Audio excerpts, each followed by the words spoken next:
ఈరోజు మనం సిక్స్త్ క్లాస్కి సంబంధించి ఫస్ట్ లెసన్ అమ్మ ఒడి పాఠ్యభాగాల గురించి తెలుసుకుందామండి. అయితే నేను ఈ పాఠ్యభాగంలో టెక్స్ట్ బుక్లో సంబంధించినటువంటి ఇంపార్టెంట్ పాయింట్స్ మాత్రమే చెప్తున్నానండి. అది మీరు గమనించండి. ఫస్ట్ కవి పరిచయం. కవి అమ్మ ఒడి పాఠ్యభాగాన్ని రచించినటువంటి కవి బాడిగ వెంకట నరసింహారావు గారు. బాడిగ వెంకట నరసింహారావు గారు ఈయన 1913లో జన్మించారు. 1994లో మరణించారు. బాడిగ వెంకట నరసింహారావు గారి యొక్క జన్మస్థలం కౌతారం, కృష్ణా జిల్లాలో ఉన్నటువంటి కౌతారం అన్నమాట.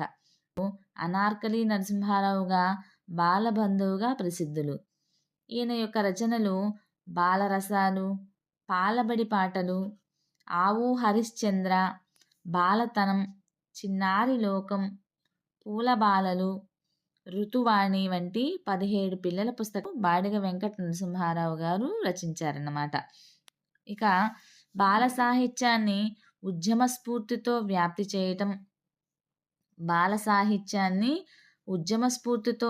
చేయటం, తన జీవిత ధ్యేయంగా పెట్టుకున్నారు. వింజమూరి లక్ష్మీ నరసింహారావు రాసినటువంటి అనార్కలి నాటకంలో అనార్కలి పాత్ర ధరించి అనార్కలి నరసింహారావుగా ప్రసిద్ధి పొందారు బాడిగ వెంకట నరసింహారావు గారు. ఇక పాఠ్యభాగ ప్రక్రియలు చూద్దాం.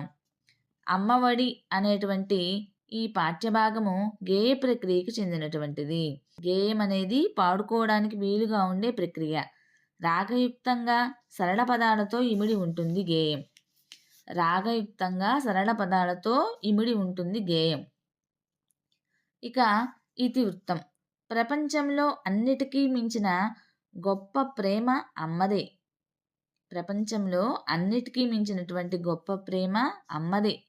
అటువంటి అమ్మ ప్రేమ ఇతివృత్తంగా కలిగినటువంటి పాఠ్యాంశమే ఈ అమ్మ ఒడి. అమ్మ ప్రేమను, గొప్పతనాన్ని తెలియజేయటం ఈ పాఠం యొక్క ముఖ్య ఉద్దేశం. ప్రస్తుత పాఠ్యభాగం బాలబంధు ఇంపార్టెంట్ అండి. ఇది అండర్లైన్ నోట్ చేసి పెట్టుకోండి. నేను చెప్పే ప్రతిదీ కూడాను టెక్స్ట్ బుక్లో నుంచి తీసుకున్నటువంటి మెయిన్ పాయింట్స్ మాత్రమే. ప్రస్తుత పాఠ్యభాగం బాలబంధు బివి నరసింహారావు గారు, అంటే బాడిగ వెంకట నరసింహారావు గారు. బివి నరసింహారావు అంటే ప్రస్తుత పాఠ్యభాగం బాలబంధు బివి నరసింహారావు గారి సంపూర్ణ రచనలు 2వ సంకలనం నుండి గ్రహించడం జరిగింది.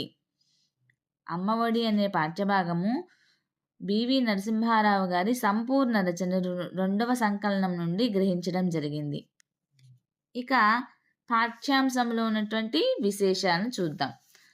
అమ్మబడి చదువుల బడి, మాయమ్మ ఒడి నాకొక గుడి అంటూ సాగే పంక్తుల్లో అమ్మఒడి గేయం మొదలవుతుంది.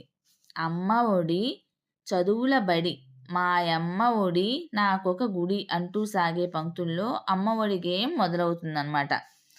అమ్మ తన ఒడిలోనే నాకు ఎన్నో సంగతులు నేర్పిన తొలి గురువు. అమ్మ తన ఒడిలోనే నాకు ఎన్నో సంగతులు నేర్పిన తొలి గురువు. ఎల్లప్పుడూ కాపాడుతూ బాగోగులు చూసే ప్రత్యక్ష దైవం. ఎప్పుడు అమ్మ నన్ను కాపాడుతూ ఉంటుంది, నా యోగక్షేమాల్ని చూస్తూ ఉంటుంది. అమ్మే నాకు ప్రత్యక్ష దైవం. అందుకే మా అమ్మ ఒడి నాకు బడి గుడి. కాబట్టే మా అమ్మ ఒడే నాకు బడి, మా అమ్మ ఒడే నాకు గుడి అని తెలియపరుస్తుంది. అమ్మ పెదవులపై హాసము నిత్యము మాకు వికాసము. అమ్మ పెదవులపై హాసము అంటే నవ్వు అన్నమాట. అమ్మ పెదవులపై హాసము నిత్యము మాకు వికాసము. అమ్మ మంజుల భాషణం. మంజుల అంటే అందం అన్నమాట. మంజుల అంటే అందము. అమ్మ మంజుల భాషణం అంటే అందమైన మాటలు, మాకు ఎల్లప్పుడూ ఉపకరించే తెలివితేటలు. అమ్మ హృది అనురాగము దివ్యము భవ్యము యోగము. అమ్మ హృది అనురాగము దివ్యము భవ్యము యోగము. అమ్మ ప్రేమ ఆప్యాయత దివ్యమైనది భవ్యమైనది అని చెప్తున్నారంటే ఉత్తమమైనది అని చెప్తున్నారనమాట. నెక్స్ట్ అమ్మ చల్లని చేతులు దాన ధర్మాలకు నిలయాలు.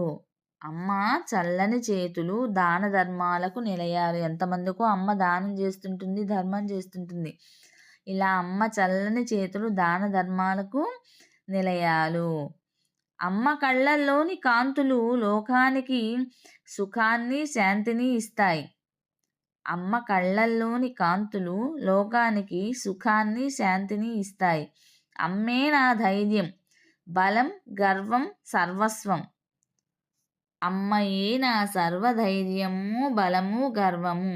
అమ్మే నాకు ధైర్యం, అమ్మే నా బలము. అమ్ముంటేనే నాకు గర్వం ఉన్నట్లే. అమ్మే నా గర్వము అని చెప్పి ఈ పంక్తుల ద్వారా మనకి తెలియపరుస్తున్నారు కవి బాడిగ వెంకట నరసింహారావు గారు. నెక్స్ట్, ఇప్పుడు ఈ పాఠ్యభాగాన్ని మనం తెలుసుకున్నాం కదా. మాతృదేవోభవ, మాతృదేవోభవ ఇది చదవండి, ఆనందించండి అనే అంశం కింద ఉన్నటువంటి పాఠం అన్నమాట.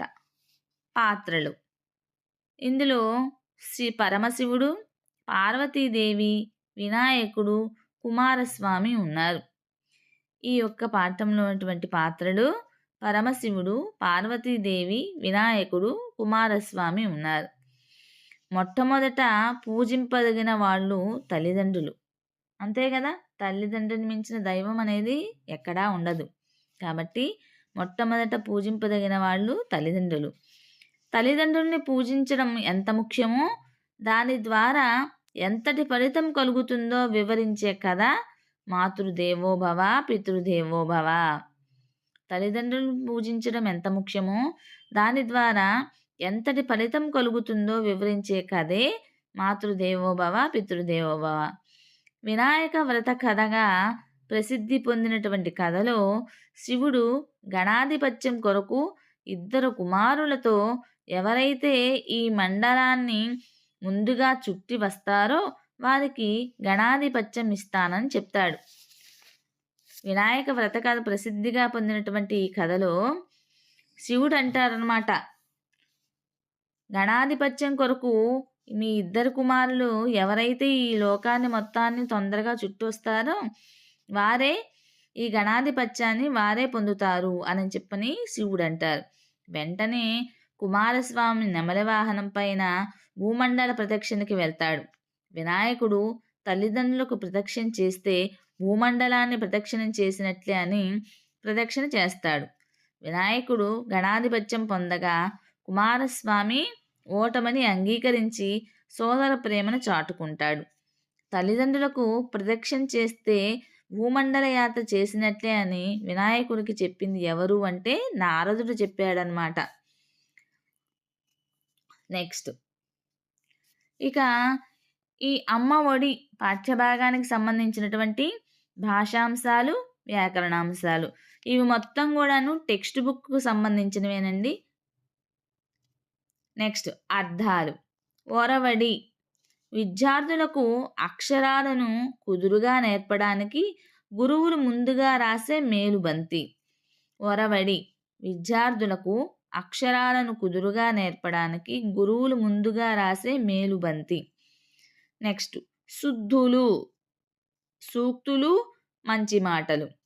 మంజులం అందం, భూషణం అలంకారం, తలమ్ములు చోట్లు, ఆకరము నిలయం, అనిశమ్ము ఎల్లప్పుడు, వీణులు చెవులు, దివ్యం ఉత్తమము, వికాసము తెలివి, ఝషం చేప.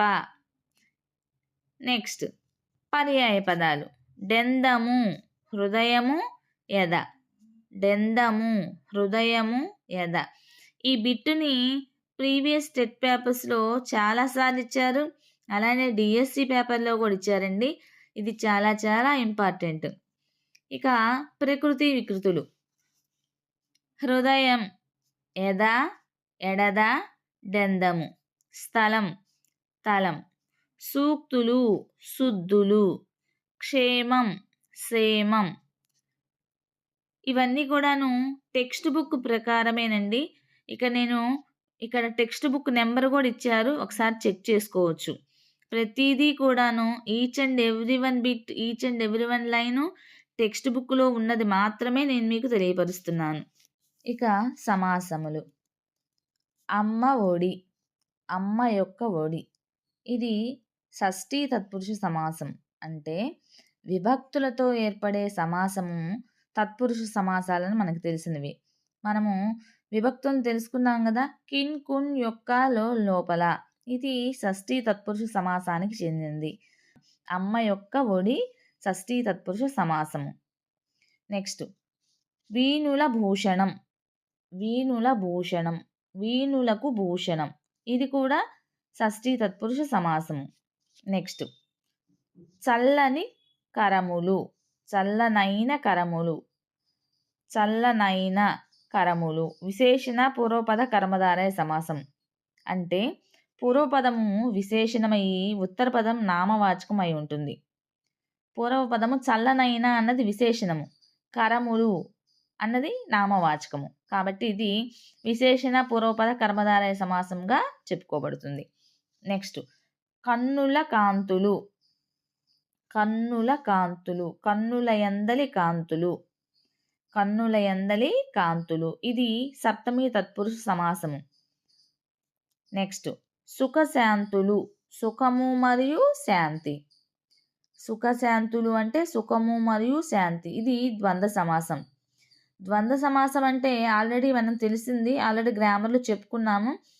సమాసంలోని రెండు పదాలకు, సమాసంలో ఉన్నటువంటి రెండు పదాలకు సమప్రాధాన్యం ఉండి ఆ రెండు పదాలు నామవాచకాలైతే అది ద్వంద్వ సమాసం అవుతుందన్నమాట.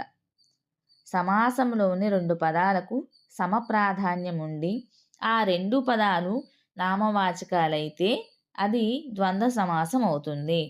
నెక్స్ట్ అలంకారం. అమ్మ పాదాలు తాకిన నేల శుభాలు పండించే పొలం వంటిది. అమ్మ పాదాలు తాకిన నేల శుభాలు పండించే పొలం వంటిది. ఇది ఉపమాలంకారం. ఉపమాలంకారం అంటే ఉపమాన ఉపమేయములకు సాదృశ్యం అంటే పోలికను, ఉపమాన ఉపమేయములకు సాదృశ్యమును రమణీయంగా వర్ణించి చెప్పిన ఉపమాలంకారమగును. ఉపమాన ఉపమేయములకు సాదృశ్యమును రమణీయంగా వర్ణించి చెప్పిన ఉపమాలంకారమగును. అనగా ఒక వస్తువు ప్రసిద్ధమగు వేరొక వస్తువుతో పోల్చి చెప్పుట, ఒక వస్తువుని వేరొక వస్తువుతో పోల్చి చెప్పడం అన్నమాట. సో అమ్మ పాదాలు తాకిన నేల శుభాలు పండించే పొలం అంటే అమ్మ పాదాలని ఇక్కడ శుభాలను పండించే పొలంతో పోల్చి చెప్పారు. కాబట్టి ఇది ఉపమా అలంకారంగా చెప్పబడుతుంది అన్నమాట. మీకు కనుక ఈ వీడియో నచ్చినట్లయితే ప్లీజ్ లైక్ చేయండి, షేర్ చేయండి, సబ్స్క్రైబ్ చేయండి, అలానే సపోర్ట్ చేయండి.